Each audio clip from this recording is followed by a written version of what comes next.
Hello everyone, সবাই কেমন আছেন? আশা করি আপনারা ভালো আছেন। আজকে আমি বরাবরের মতো প্রতিদিনের মতো যে একটি করে রেসিপি আপনাদের জন্য আমার চ্যানেলে দিয়ে থাকি, তো সুতরাং আজকেও একটি আপনাদের জন্য রেসিপি নিয়ে এসেছি। সেটি মূলত কিভাবে আমরা কাঁচা আমের জেলি বা জ্যাম তৈরি করতে পারি। তো আমরা জানি যে কাঁচা আমের জ্যাম বা জেলি আমাদের প্রত্যেক দিনের মেনুতে এটি একটি আবশ্যিক বিষয়। তো সুতরাং এছাড়া বাচ্চাদের জন্য এটি অত্যন্ত প্রিয় খাবার। সুতরাং সেটিকে আমরা কিভাবে বাড়িতে তৈরি করতে পারলে যেমন আমাদের স্বাস্থ্য ঝুঁকি থাকে না, সুতরাং বাড়িতে আমরা কিভাবে এটি ঝামেলাবিহীন এবং অতি সহজে তৈরি করতে পারি, সেটি একটি বিষয়। তো সেই প্রশ্নের উত্তর জানতে হলে অবশ্যই আপনাকে এই ভিডিওটি শুরু থেকে শেষ পর্যন্ত দেখতে হবে।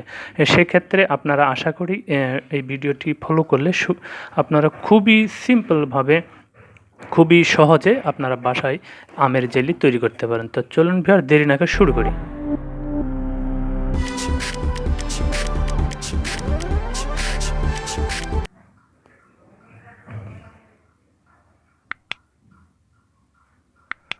ভিউয়ার্স, শুরু করি এখন।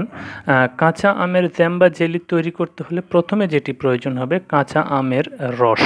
কাঁচা আমের রস সেটি আপনারা যে কোনোভাবে তৈরি করতে পারেন, ব্লেন্ডারে করতে পারেন অথবা কেটে এটি থিতলা করে এর রস সংগ্রহ করতে পারেন। যে কোনোভাবে এখানে রসের প্রয়োজন। আর রস নেওয়ার পরে এখানে আমি মূলত যেটি দেখাবো আপনাদের জন্য সেটি হলো, এখানে আমি মূলত 2 কাপ পরিমাণ আমি রস নিয়েছি। শুধুমাত্র আমের সরাসরি রস নিয়েছি, এখানে আমি কোনো পানি মিক্সড করিনি। পানি মিক্সড করলে যদি আপনারা টকের পরিমাণ একটু কম নিতে চান, সেক্ষেত্রে আপনারা 2 কাপ পরিমাণ রসের সাথে 1 কাপ পরিমাণ পানি দিতে পারেন। তো এখানে আমি না দিয়ে 2 কাপ পরিমাণ রস দিয়েছি। দেওয়ার পর এটি একটি পাত্রে নিয়ে আমি চুলায় দিয়েছি এবং সেই সাথে এখানে আপনারা ভিনেগার ইউজ করলে দীর্ঘদিন সংরক্ষণ করতে পারবেন। আর এখানে যেহেতু আমি অল্প পরিমাণ নিয়েছি, বেশি দিন সংরক্ষণ করব না, সুতরাং আমি লেবু দিলাম। এই যে আস্তরণটা দেখতে পাচ্ছেন ভিউয়ার্স, এটাই মূলত আমার লেবু, এটি আমার ফ্রোজেন করা। তো লেবু কিভাবে ফ্রোজেন করে রাখতে হয় সেটি আমার চ্যানেলে পাবেন আপনারা, এছাড়া আমার ডিসক্রিপশান বক্সে গেলে এটি দেখতে পারবেন। সেই সাথে আমি কয়েক ফোঁটা ফুড কালার দিব, কারণ এর অরিজিনাল যে এই সবুজ কালারটা আনার জন্য আমি মূলত ফুড কালার দিব। সেই সাথে আমি 2 কাপ পরিমাণ আমের রসের সাথে আমি 2 কাপ পরিমাণ চিনি এখানে মিক্সড করব। তো মূলত এর যদি ইনগ্রিডিয়েন্টস বা উপাদান বলে থাকি তাহলে এইটুকুই মূলত এর উপাদান। আপনারা দেওয়ার পরে এভাবে সুন্দর করে এটিকে নাড়ে নেবেন এবং সেই সাথে যেহেতু আমার লেবু ফ্রোজেন করা এখনও জমাট বাঁধা আছে, সুতরাং আমাকে একটু বেশি নাড়তে হচ্ছে। তো এইভাবে আপনারা মূলত এর প্রাথমিক আস্তরণটা তৈরি করবেন। তো করার পরে আর চুলায় তো জাল আপনারা যেই তাপটা সেটি মোটামুটি মিডিয়াম তাপে রাখবেন।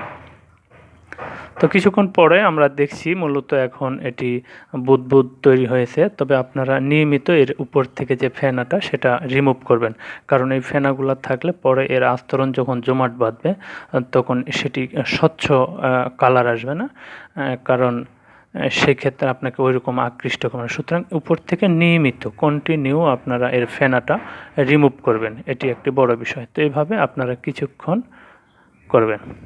কিছুক্ষণ পরে দেখবেন যে আপনাদের এটি অনেক ঘন হয়ে গেছে, অর্থাৎ এটি রেডি হয়ে গেছে। তো সেই ক্ষেত্রে আমরা বুঝবো কি, একটা ছোট্ট টিপস, আপনারা যে কোনো একটি বাটিতে বা প্লেটে একটু পানি নিয়ে সেখানে 2 ফোঁটা এর আস্তরণ দিবেন। দেখবেন যে সবার নিচে পড়ে গেছে, অর্থাৎ প্লেটে পড়ে যাচ্ছে, অর্থাৎ এর আস্তরণটা অনেক ভারী হয়ে গেছে, অর্থাৎ এটি মূলত এখন উপস্থাপনের জন্য বা খাবারের জন্য এটি রেডি। তবে তার আগে যেটি করতে হবে, এটি আপনারা যে পাত্রে রাখবেন সেই পাত্রে রাখে এটি অবশ্যই ঠান্ডা করে নেবেন।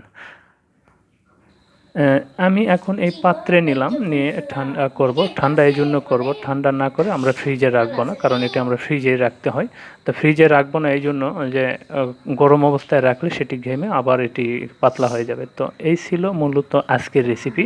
আমার ভিডিওটা যদি স্কিপ না করে থাকেন তবে আশা করি খুব সহজে বাড়িতে অনায়াসে তৈরি করতে পারবেন। আর ভিউয়ার্স, আমার ভিডিওটা ভালো লেগে থাকলে অবশ্যই আমার চ্যানেলটিকে লাইক করবেন, কমেন্ট করবেন, শেয়ার করবেন। সেই সাথে নতুন নতুন ভিডিও পেতে অবশ্যই চ্যানেলটিকে সাবস্ক্রাইব করবেন। আর কোনো মন্তব্য থাকলে অবশ্যই কমেন্ট করবেন।